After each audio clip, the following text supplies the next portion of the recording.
everybody. Welcome. It is season 2, week 10 already somehow. It's a Mr. Echo episode. It's a Christy episode. And we are very excited about Mr. Echo around these parts. But first, how's everybody doing today? Good. Great. Derek, back from Las Vegas. Did you win any money? No, Vegas won. Well, fuck. That happens. Yeah, That's the whole reason Vegas is there. that's right. Yeah. Well, yes, the house always You have fun? wins, right? Oh yeah, yeah. That's the way it is. All right. So Derek is not rich, everybody. Nope. Maybe next time. Yeah. Christy, I understand you have some Camera nice issues. news? Yeah. No, Yeah, sorry. Just like, ooh. You have something nice to say about the police? Is that what Yes. I'm hearing? I All do right. have something nice to say about the police. Okay, that's few and far between. So let's hear it. Right. So I went to this store in Baltimore City called Second Chance. And when I pulled in, I noticed this beautiful Bernese mountain dog in the minivan 2 cars away from me. 74 degrees outside. And while that might not sound like a lot, we have humidity here in Baltimore, which makes it feel so much hotter.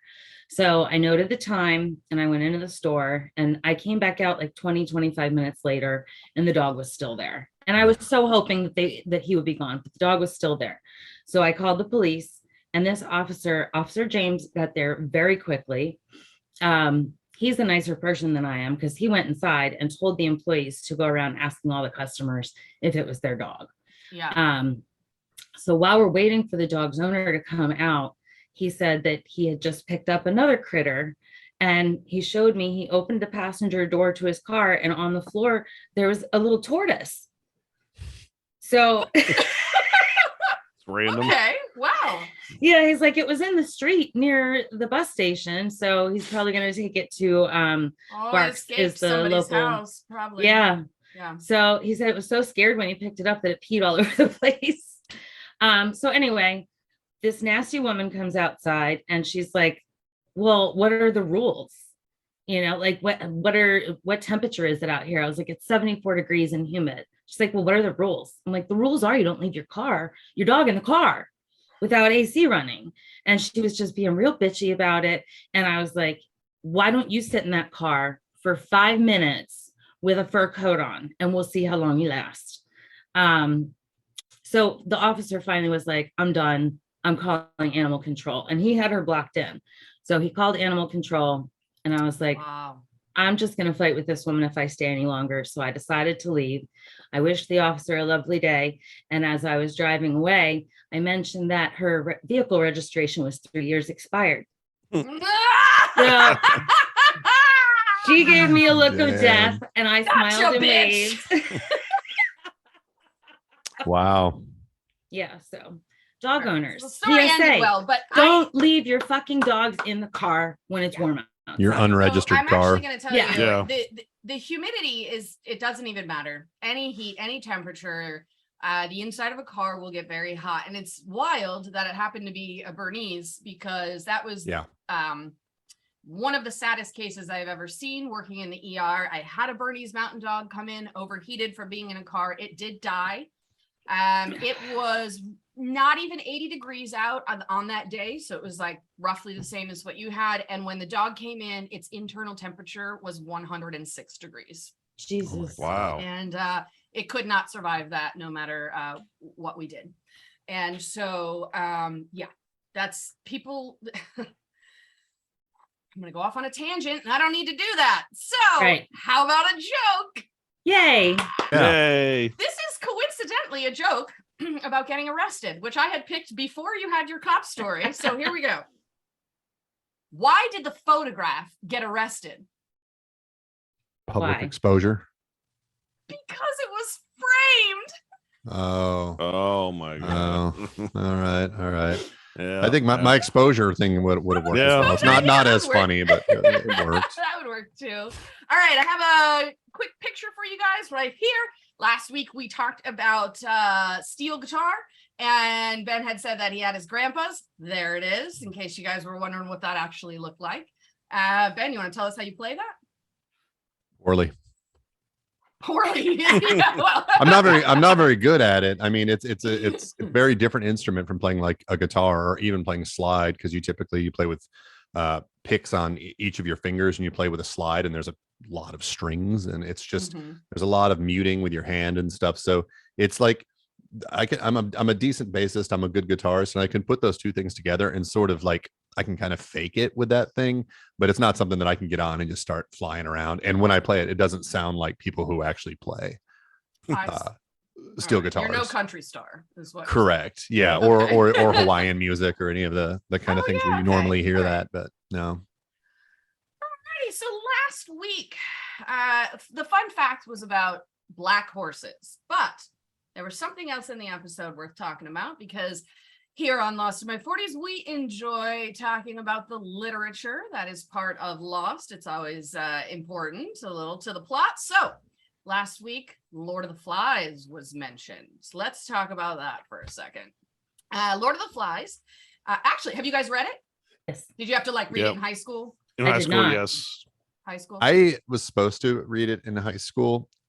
Somehow I got through doing all of the reports and everything and tests that I had to do on that book without ever actually reading it. Cliff's Notes. Yeah. I didn't even do Cliff's Notes. Wow. I think I actually read I was phoning it in that semester. So Lord of the Flies is a 1954 novel by British author William Golding. The plot is about a group of British boys who flee Britain during wartime. I can't remember. I don't think they specify what war it is. It's just like an imaginary one. But their plane crashes on an island, which is uninhabited, not like ours. There are no others on their island, but there is a monster, or at least the boys think there's a monster that they can hear, which is maybe a coincidence, maybe not, actually. So anyways, the themes of the book are basically things like groupthink versus individuality and morality versus immorality, while the boys attempt to set up their own form of government while on the island. The thing that happens, though, is that without any adults to serve as civilizing impulses, basically, the children eventually become violent and brutal. And at one point, some of the boys mistake another boy who's rustling around in the jungle for the monster, and they beat him to death. Eventually, at the end of the book, they are rescued, spoiler alert, by the British Navy, who pulls up in to the island. And when they find the boys, one of the naval officers gives them this like lecture on how he's just absolutely appalled that these boys would descend in such madness and violence. And then the very last paragraph, he turns and he looks at his warship and maybe figures out how ridiculous he sounds. So that is Lord of the Flies. What do you think? Do you think our friends Damon Lindelof and Carlton Cuse and J.J. Abrams were a fan of Lord of the Flies? Do you think they might have just thrown that in there for the similarities of being stranded? Go either way. I don't know. Yeah. I wonder because of the whole monster thing, if they kind of pulled from that. Yeah. Whenever we get them on the podcast for an interview, we'll have to be sure to ask them. Yeah. All right. Coming up tomorrow, we've got season 2, episode 10. It is a Mr. Echo episode. It is a Christy episode. We spend most of our time gushing over Echo. We absolutely destroy Christy's favorite Bible passage, and we do our very best to get sent straight to fucking hell. So let's talk about Mr. Echo. He finds his brother's body on the island, and he gives that decomposing lump a big old fucking hug. What I want to know from you is, do you see any reason to have attachment to a body? No. Christy? No, not at all. No? You just... No. Yep. I want to be like donated to science or something. I don't care what they do with my body. I won't be using it anymore. You know, I don't need a headstone anywhere. I don't need to waste space on a grave. It's dumb. And I believe that when you donate your body to science, when they are done with it, they cremate it and send the ashes to your next of kin. Oh, I didn't know that. But that's your body. I'm talking about, do you have an attachment to some other body? Like, No. have you ever been to a funeral with an open casket or something? Did you have feelings for the... I don't like Revulsion. open caskets. Mhm. I haven't been to that many funerals, but the ones that I have been to, if it's open casket, I don't go look. Okay. Yeah. So I want to remember these people the way I remember them. Mhm. Not, I mean, they don't even look like themselves anymore. So no Open attachment caskets to, are creepy. no attachments to any bodies. Okay, Derek, what do you think? Same thing. It's just a dead body. I mean, they're not there anymore. So Right, there's nothing in there. right, there's nothing there. Ben has an answer to this, I think, because we just received Bug's ashes in the mail several days ago. And I think you're going to talk about that. Yeah, I mean, I had seen Bug on her last day alive. Luckily, we were able to get into the hospital and see her, and she died later that night. And the first question that they asked if she died was, "Do you want to see her?"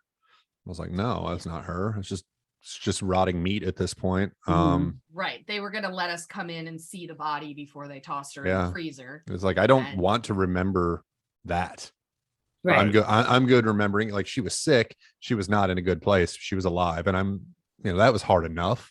But no, I don't necessarily believe in the spirit or whatever, but once electrical activity in the brain has ceased, they're no longer there. So it's just, carbon molecules at that point. Yeah, and I feel the same. I've bagged up enough of dead dogs in my life. I didn't really need to see my own either. What do you think about, so Hugh would say the same for humans then, of course, right, Ben? Yeah, I feel the same. I had one experience when I was younger where I saw a dead body and it was extremely emotional, but it was special circumstances. A little boy, when I was 14, probably, little boy that I babysat for, he was 9 years old, and he was one of my mother's students. She taught elementary school, and that was how, like, I got the gig. And there was a roller skating party for the elementary school, and he had a heart defect and he dropped dead at the roller skating rink in front of the entire elementary school. And his family had an open casket, and I went to that funeral, and I think, if I remember correct, that was the first dead body I'd ever seen, and it was a child, and that was really, really emotional. And then I also watched someone die. My first husband, his father was in a motorcycle accident and in a coma for about 3 weeks. We were living in Washington at the time, and we flew to Maryland, where both of us are from. And my ex and I stayed with Christy and her husband Caleb for those 3 weeks, and we were in and out of the hospital and stuff. And eventually, the doctors, had told my ex-mother-in-law that he wasn't going to wake up. There was too much brain damage. So she signed all the paperwork to have his organs donated. And then we took him off the machines, and I was in the room when we took him off the ventilator and watched him die. And I'll tell you what, when you see the life leave someone like that, it's hard to deny that it's just a pile of meat left over, really.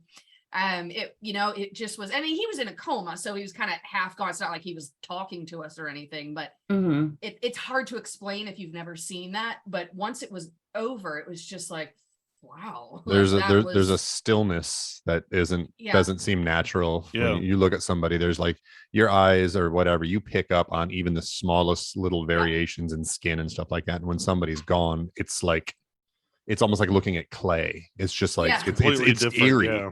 It's really eerie. Yeah. Exactly well, my grandmother died in December, and I was in the house when she died. So yeah. So you saw that too. Yeah. It's a strange thing to see a dead body, I think. I know some cultures, open caskets and that thing are, it's to be able to mourn. I find it, but it's not my family, so people can do what they want, obviously. All right. Now that we're all depressed, how about a fun question? If you could change one thing about yourself without having to try, what would it be? Derek? Lose weight.